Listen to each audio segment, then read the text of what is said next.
Hello, welcome to the Meeting Tent, an ongoing series on the work of Stan Tenen. Before we get started, I'd like to introduce our usual cast of characters: Daniel Gill, Lavana Tenen, and back with us again is Michael Andron.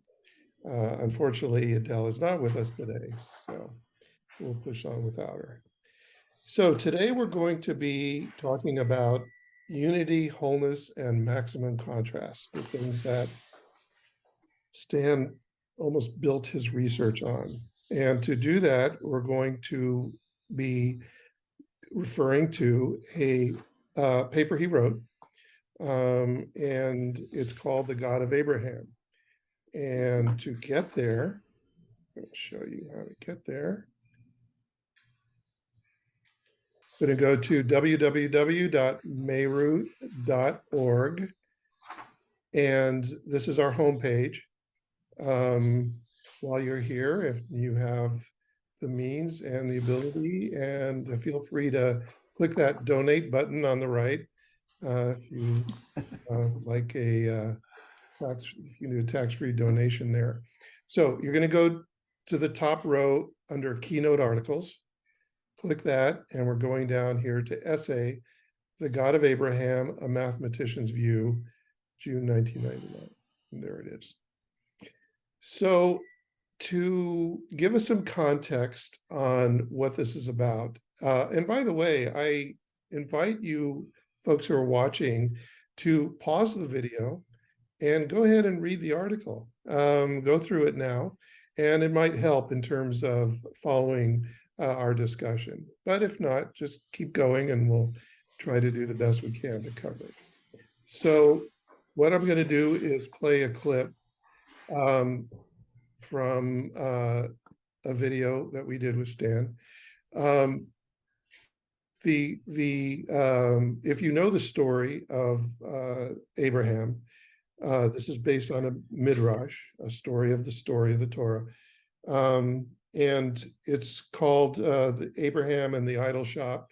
You can Google that to get the full story. Stan is going to, he kind of gives an overall view, but if you want the actual midrash, you can Google that and you'll come to several sites that'll tell you the story about Abraham and the idol shop. The standard story is that Abraham is raised in the house of his father Terah, who is an educated cosmopolitan person who comes from Ur of the Chaldees, and he's an idol maker. He makes idols of stone and wood and metal, and he sells them to the local population. And Abraham is down in the shop one day and says, "Oi, this stuff is no good at all. They're dead. They don't think. They don't eat. What good are they? Daddy's a ripoff." And he smashes all the idols and discovers somehow the one God. And we're supposed to believe that an intelligent, educated, cosmopolitan person who is of high character, because these are supposedly good people and the founders of this faith, are somehow selling these rip-off idols. That's the simple story. The rabbis elaborate on it, and I'm going to elaborate even more on what the rabbis said. It seems to me that the idols of an intelligent, educated person in any age are the icons of the culture, are the models used in each and every culture to describe the sacred, whatever is thought to be sacred, even if it's money, which may be our icon. And different cultures, because they have different experiences and different tools and different times and different needs, look to different things in nature to model certain natural qualities of life, of the sacred quality of life, the birth and death cycle. Acorn oak tree, acorn oak tree. And to cite the ones that I put down, but there are many more. The ancient Chinese, according to Moran, are supposed to have set out with their first original set of ideograms, 28 of them, based on 28 mansions of the lunar zodiac, a cyclic system. The Persians and the Greeks used the solar zodiac, and they had gods and goddesses warring with each other as the zodiac went around. And the Druids are into the life cycle of trees and living things and vegetables. All peoples pick something cyclic to represent the cyclic nature of life. There's nothing wrong with any of these models. They are all true. But none of them are universal. Each is specific to its time and culture and to the understanding of its metaphor. And each is limited to the extent that the model is limited. Abraham, in my version, acting as a mathematician, says, I don't need to eat the dough in the donut. All I need to know is the 7-color map. I don't even need the 7-color map. All I need is the outline. Let's strip away all the embodiments. Let's take out the lunar zodiac, let's take out the solar zodiac, let's get rid of all the trees. They're all true. But let's, as mathematicians, just look at the unembodied principle underneath all of them. What do they all have in common? Well, they have this quality of naked recursion, naked in the mathematical sense. They represent just the cyclic nature of all things, including the cyclic nature of our consciousness, which reflects back to itself, which is what our thumb is about. And so when you strip away all of these embodiments, you end up without any graven images. You end up with a sequence of feelings, parts of a meditation perhaps, parts of the sense of how life organizes. And that's, by definition, the one God. That is a unity underlying everything. And if it's also a geometric, mathematicians type model of unity, then you can learn certain things about why there is a one God and what the function of that is by examining the model. This was a banner paper that Stan wrote when he wrote this. This was a big thing. He referred to it a lot. It was published in other journals. And I remember when he showed it to me the first time, I was just blown away by this concept of Abraham as a mathematician. Mm-hmm. And, you know, kind of things that we were taught about the beginning of our faith in Abraham and the one God, and it made so much sense. Lavana, do you have some Oh, background? yeah, Paper? sure. This paper was originally written in early 90s, and we published it in our paper journal that we were still mailing out to people back in 1993. I actually hadn't reread this in at least a decade. So I reread it last night and I was impressed. I mean, you know, this is Stanley's at his, you know, lucid analytical way of, it's like it's a mathematical thinking in the sense, you know, you can take something and take it to the nth degree and it's abstraction, and then what do you have? And I know that probably later than this article was published, because I don't see it in the footnotes, there were a couple of droshes published. Oh, excuse me. I just made some noises here because my computer is not as silent as it should be. There were a couple of published essays on the weekly portion, one from Rabbi Jonathan Sachs, who was the chief rabbi of England, and one from a friend and teacher of ours, Rabbi Yehonatan Chipman, who passed away last year, sadly, about the way that Abraham, even traditionally, is said to have arrived at a logical way of seeing how there must be a one God, again, by logic. And they got that from Maimonides. Anyway, that aside, if you read the Noetic Journal version, the PDF. Um, there's also an interesting appendix to that, a little article called "Man Bites Dog," which was published in the journal, the Israeli journal Be'or HaTorah, which was put out a while ago by an Orthodox Jewish sciences group in Israel, which is a later rendition, a more poetic expression of exactly the same ideas. You can go through this article and see what he was reaching for, which was a way to approach people, particularly in the 1990s San Francisco Bay Area, which is where we were, to approach people who had a scientific mind, a way of thinking, who didn't take anything, for granted, on faith or whatever. And that was his approach. That was where he came from. What is the logic behind this? Like I say, I was really impressed, and I hadn't read it in 10 years. And he wrote it back in the 1990s. So you can see how his thinking is consistent. That's right. Yeah, it still has so much relevance. So let's go through it. We'll scroll down on the actual article. And a lot of it shows up in many of the other works that he came up with. One of the things that this part here it kind of covers what he talked about on the video.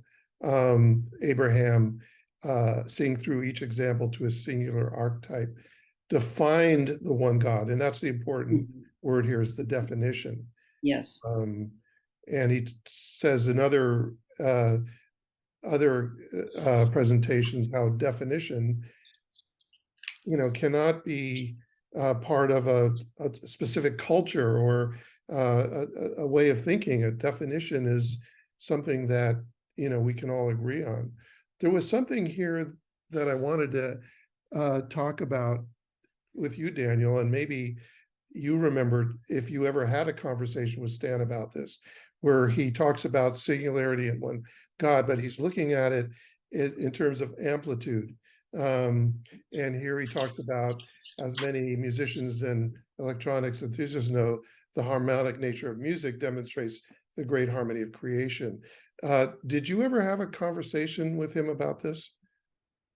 Yeah, I think we went over it a bunch of times, and it's like a resonance thing, I mean, you're always going for resonance on many levels, or depending on what part of music you're involved with, no resonance, or if you're more on the technical side of things, you want a room that does not resonate so you can hear what's really going on. And if you're trying to reach an audience in whatever format or genre or whatever, then you want resonance. And finding resonance involves contrast. It's like if you listen to an artist who is kind of doing the same thing with the same intensity, without contrast, emotional or musical or otherwise, it's not resonating. It doesn't resonate. And when the more contrast you find, either emotional or and contrast doesn't literally mean contrast. It means like focus and direction, in contrast to like the rest of the world that's like off the rails, going crazy most of the time. Then you hear a musician play. They could be playing folk music, they could be classical, whatever, and the more like focused they are, like they're doing this thing going that way, the more it kind of like it can resonate with the audience, because it's if you think about watching a musical performance, it's like a thunderclap. Stan often mentions this is like the granddaddy of all thunderclaps, and it resonates and everything shakes. you know, so it's the most focused. And so you'll find that focus can like over time, I mean, it's not much time. So you go see, even if someone plays a long time, you go see a band they play, or it's 2 hours, that's a pretty long concert, you know. In comparison with the rest of your life, it's really not that much time. And in comparison with how much time you're sitting there looking at a stage or listening, it's not that much time, you know. It's just a little bit. So it's this focus. And so the more focused the artist is, the more contrast there can be in performance. And then this principle has to do with composition, also very much to do with composition and harmony and dissonance and consonance and real people who craft music not to fit into a genre, but rather to craft music or craft an experience over time for an audience, spend quite a bit of time thinking about timing. Timing is everything. How long do you keep that harmony going? How long do you keep the dissonance going? How long do you keep the consonance going? How do you, what kind, and much more than that, but just on a basic level, this idea of contrast. And yeah, anyway, but we did talk quite a bit about it, but that's some of my thoughts now. Yeah, Levana. Yeah. Looking at that little diagram, which was done on a very primitive computer, let me tell you. The one Talking about the Fourier, yeah, the Fourier transform between unity and wholeness. Yeah. Just people who have watched our other videos, this should remind you of the ones that we've done about the Dirac delta function and its Fourier transform. That in fact, that's what he's actually talking about here. And one sentence from this God of Abraham paper is that the way musicians examine the spectrum of musical harmonics is exactly the same as the procedure that mathematicians call a Fourier transform. A sharp, loud pulse consists of a broad spectrum of pure tones. Like what, and then he gets into projecting that to, well, what if instead of a short sharp pulse, it's an infinitely short, completely sharp pulse with that's utterly singular, and then you start getting into his sense of what creation is like. But what I wanted to do is just point out that this actually relates to the whole discussion about the Dirac delta function and its Fourier transform, and how that can be used to model what we talked about in those videos. Yeah, I mean, again, we're looking for the definition, and the way to define unity is through a concept he calls maximum contrast. And so that shows up a little bit farther down in this paragraph, models of wholeness, singularity, and high contrast. How are we to model this ultimate, exquisite, unknowable unity representing our unique definition of the singularity of the one living God? Is there an entirely abstract, non-idolatrous mathematical model that incorporates singularity, uniqueness, self-organization, universality, infinitude, elegance, and simplicity? So he's going for the whole enchilada here, folks.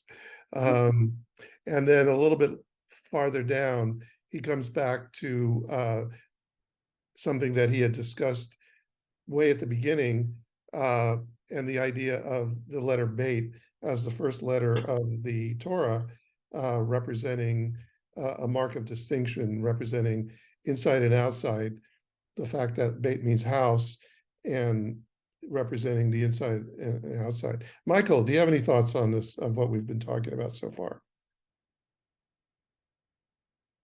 It's hard. Michael, again, you picked this up late, and I mean, for somebody to try to go through this now, because I mentioned before, when I read this article, I was just overwhelmed by his idea of Abraham as a mathematician, but that's as far as I got with it.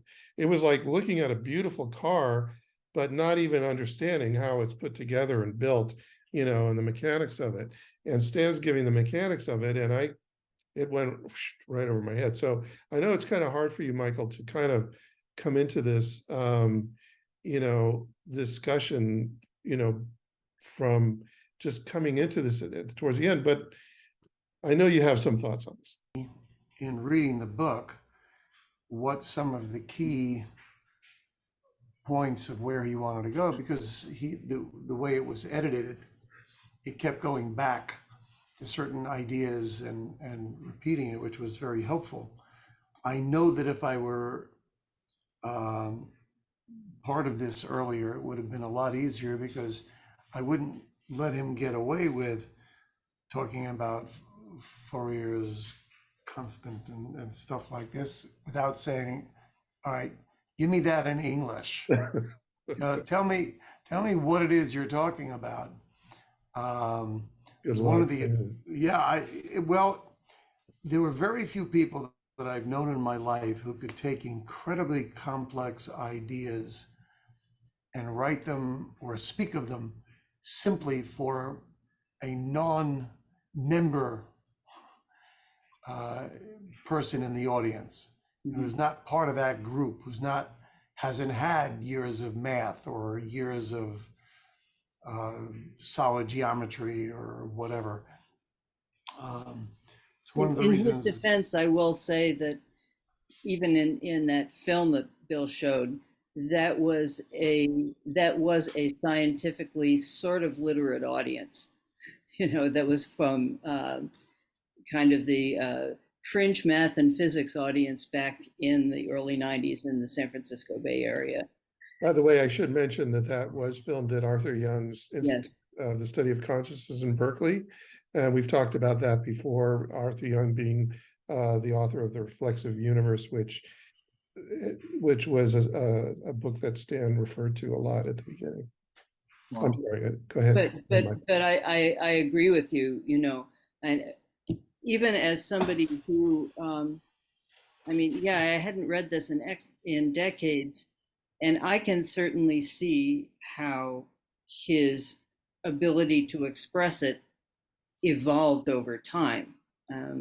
Sure. He certainly would not have written this way. I mean, we wrote the book, which is much closer to how we would tend to express it. But I agree with you, and that was always one of our difficulties in reaching people who were not, at least not technophobes, not science or math phobes. Right. It's very, very tricky. Yeah. That one major scientist you've heard me talk about, Dr. Poharich, he would have had no trouble with any of this. Oh, sure. Because he had his background in the Jewish stuff. But I watched him, he'd talk about string theory and all of this stuff.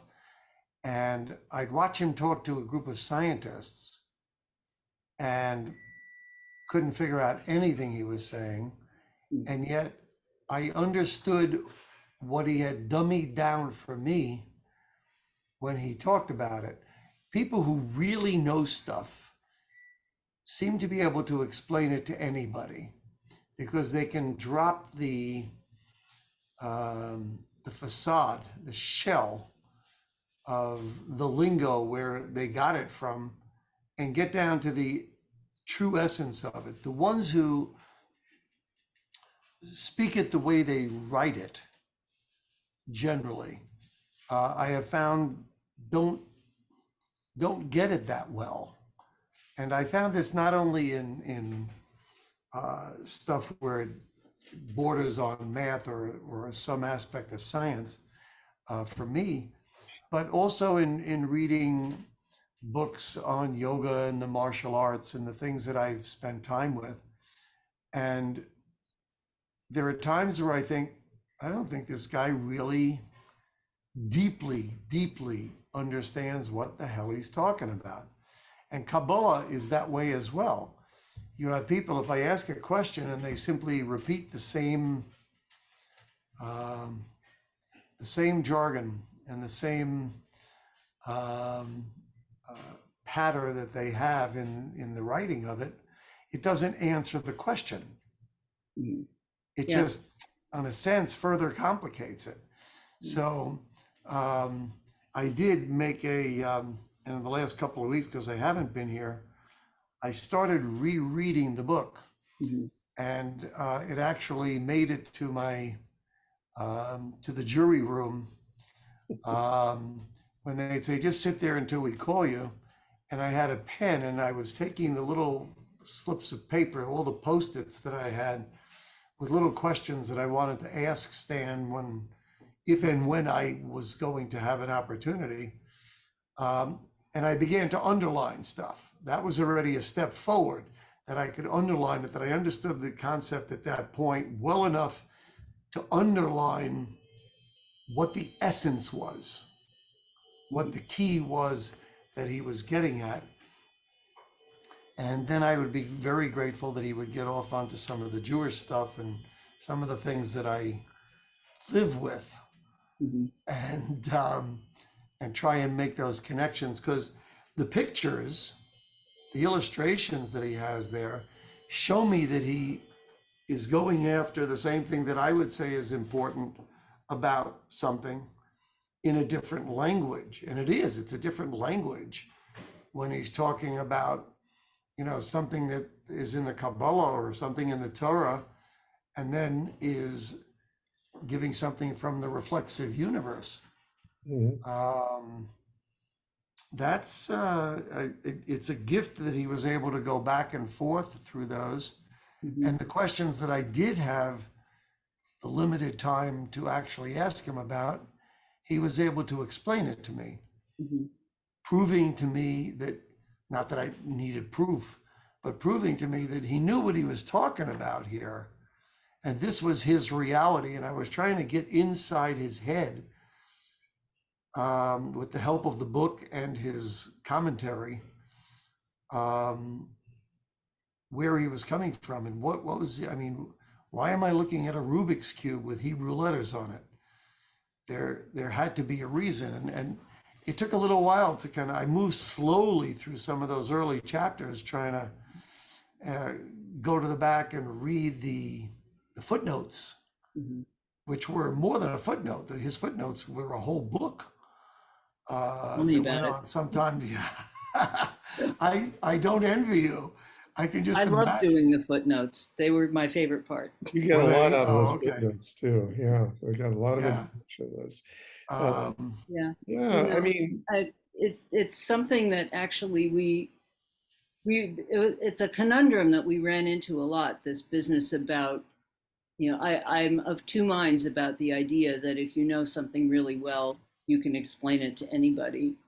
Um, I I honestly do believe that there are some important ideas and concepts that are complex and that you cannot necessarily explain them to everybody if they don't have a background, if you don't share a vocabulary, if you don't share a world of experience.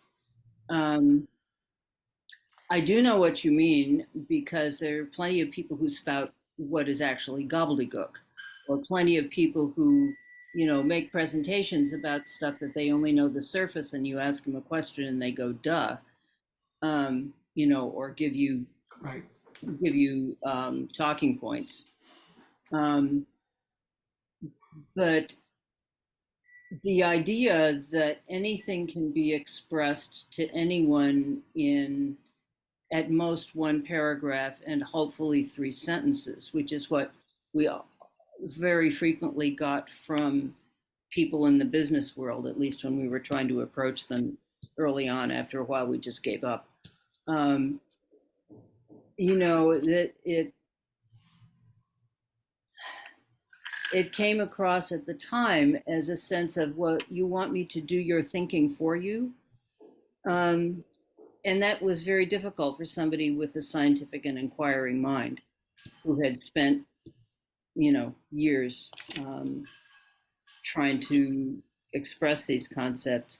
And in particular, the period in which this particular paper was written was full of those kinds of encounters.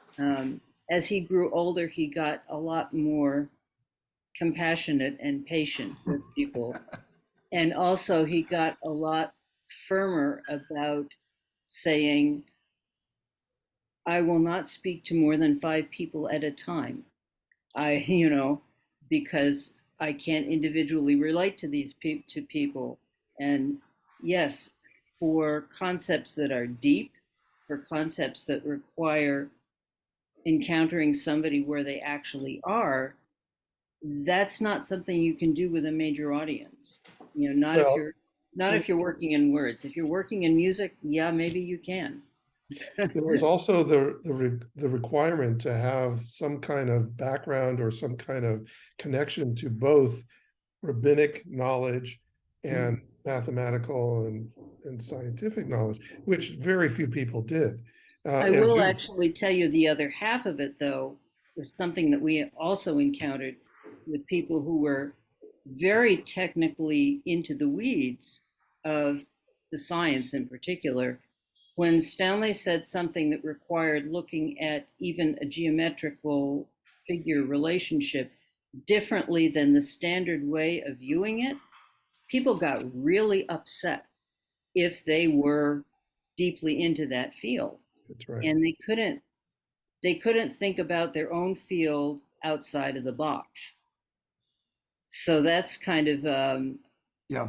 I'm thinking about what you said about courage and the fact that scientists, when he was talking with technically trained people, they would go, what?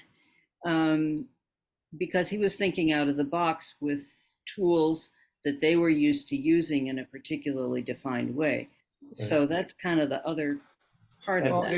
and it's not only a real simple explanation. It's not a 3 sentence thing. If he were talking about this, and I'll say, could you elaborate on that?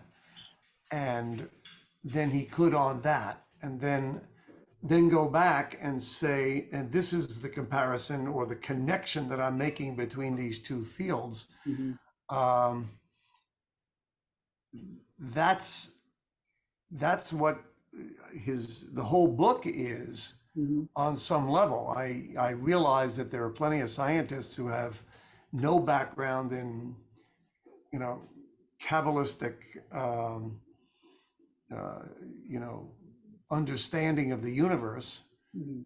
and they would be clueless Mhm. in understanding what he's talking about, even though they might be able to do just fine explaining the physicist's approach. Well, It's you know, it's kind of like, I think the assumption that Stan made was that, well, let me put it this way. So the genius of, there are many people who mistake, let's say, Einstein, as everyone understands he was a genius. There are plenty of people who are geniuses that we don't even know about, that they're whatever. But everyone knows Einstein was a genius. Fine. Einstein's genius was not in his mathematics. He was not a good mathematician. He had to work at it. He learned. He was horrible at math. Right? He got better. He learned how to do that technical work, and it was really hard for him, but he did it. And the reason why it was so hard for him, because the genius of Einstein was in his thought experiments, his ability to envision and to ask questions that were fundamental, and then the answers that came were fundamentally shifted our understanding of reality. The same is true of Stan. Yeah. Like he just, but he didn't want to take away from you the opportunity for you to do the experiment in your own mind. Mhm. And I Yeah. think that's the key here. So it's like, it would be like asking a great composer, well, tell me about composition. Like, tell me, how do you write that? It's like, well, do you have With like a 50 pencil, years? you Yeah. know. Well, no, but no, did you have 50 years to sit down and understand how I got to this point? So what the composer would say, if they were not cranky at that point, as opposed to like, go jump off a bridge, you moron, what they would say is, why don't you go and take a listen to my music? Mhm. Yeah. Go take a listen. You want to understand that music? Go take a listen. And I think that was Stan's like assumption, that like people, why would you want to take away from someone else their thought, like you said before, like their, but with the thought experiments, because they're such beautiful thought experiments. If you just take a step back and have humility and say, okay, I don't understand this, and just experience it and say, okay, wait, this is this idea. Let me think about that. So then, like all the ideas, if you do that, if you sit with it and you look at it and just think about it and do these in your head, all of a sudden things start to make sense. Very similar to being affected with an A by a musical performance. You are all of a sudden you go, and Stan always said, and he's so generous, but he said, the math and the music, it's the same. He said, you're doing the music part of this, I'll do the math.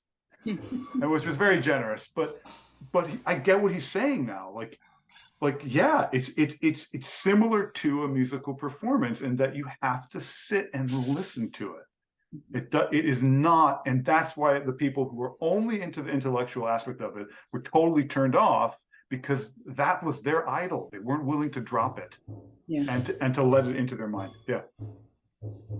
Okay. We're getting off topic. Yes. Sorry. Way off topic. We got it. This whole discussion has been on how it was difficult to follow Stan's research, which would have been like episode 1, but now we're on episode 41 and we're still talking about it. Well, but it's relevant to Abraham, because it really is. Let's bring it back to that then. Okay. Because Abraham, it says, Echad haya Avraham. Abraham was one. And the rabbis teach Abraham was on one side of the world and the entire world was arrayed against him, meaning he was totally unique. And so I think we have in Stan a figure that understood absolute universality at its roots, and therefore, contrarily, in the very particular and small-minded world we live in, he was seen as unique and not universal.